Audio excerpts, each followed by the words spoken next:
Okay, so counting this and Fast X, we're halfway done my reviews for all the Fast and Furious movies. So this one is on the fifth one, Fast Five. So the plot of this movie is that there's this crime lord named Hernan Reyes who is a very powerful. Well, he's not really powerful. He's very corrupt, and he's so Dom, Brian, and Mia all lead a heist with everybody else in Rio de Janeiro to steal $100 million from him. So they go all throughout Rio and try to plan their heist while this FBI agent named Luke Hobbs, played by The Rock, um, goes out to track Dom's crew because he believes that they killed some DEA agents, and they all have to escape him and all try to earn the $100 million or whatever kind of money they use in Brazil. So yeah, I thought this was a good movie. It's very much like a blend of what the Fast and Furious like. There is a lot of racing still in this movie, but just like the fourth one, this one, remember how I said the fourth one didn't really focus that much on racing? This one felt like the true start of the movies not being uh, about racing, like illegal street racing and such. And but like when I said this is kind of a mix, it's like it's still like a crime story because like they're trying to plan a heist, and obviously that's illegal, but it kind of works because all the characters in Fast and Furious aren't villains like the main characters. They just have really immoral values like illegal street racing or trying to, in this case, trying to steal money. But it does work well. Like it's fitting for these kind. Like they're not your average characters because Brian's the straight man of the group because he's the cop, even though he really has like a misguided moral compass. But I like that they went with something different that's just not street racing. And it was cool to see, just like Tokyo Drift, how it was cool to see Japan. Like here, it's in Rio de Janeiro, Brazil, and I've never been to Rio. I haven't been that far in the world.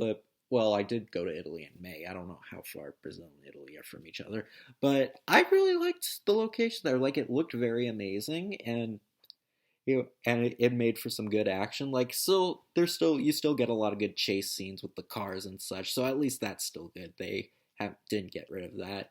And as always, the cast always works great with each other, particularly Vin Diesel and Paul Walker. How even though their characters are polar opposites, especially in the first movie, like they work well. They worked well together. They were a great duo. It's a shame, it's really sad that watching these movies, knowing what happened with Paul Walker. But you know what?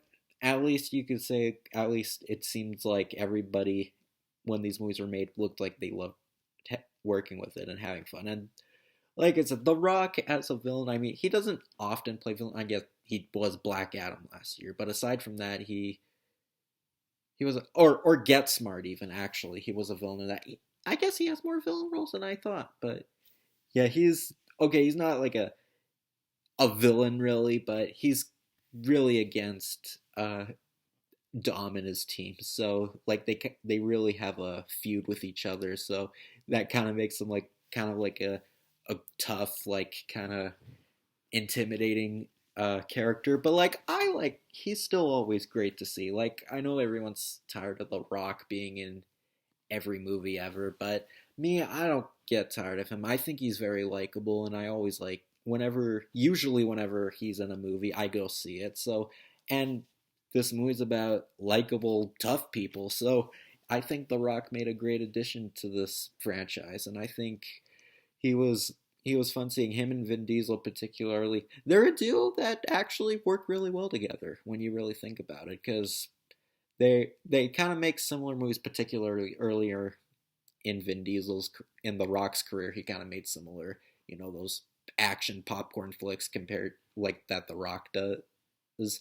And I know Vin Diesel doesn't do a heck of a lot anymore. I know he still does some, but it's always good to see everybody back. And it had an interesting like crime plot that also tried to be modernized in a way because this came out 10 years after the first Fast and Furious movie, so they kind of had to amp it up a little. So Fast 5 I did really enjoy. I think it's probably one of the best in terms of the sequels in the series, and I think it's really worth watching. It's very good. So yeah, Fast 5 I do really enjoy.